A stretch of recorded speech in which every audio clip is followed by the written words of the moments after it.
আমি আছি বর্তমান এই যে দেখতেছেন ওয়েলকাম টু লক্ষিণপুর ভিলেজ।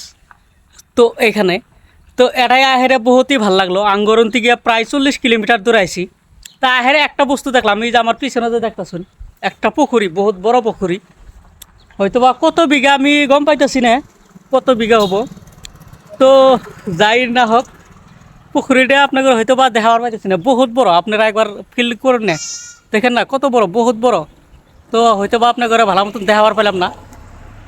তো এটা উদালগুড়ি জেলারই হবে সম্ভবত, আমি বিশেষ করে গম পেলাম না।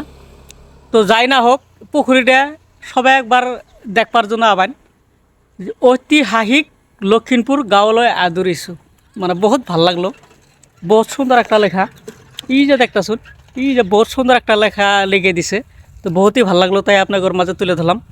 তো আপনারা সবাই আসবেন, ঘুরে যাবেন, বহুত ভাল লাগছে জায়গাটা। তো সবাই আসবেন।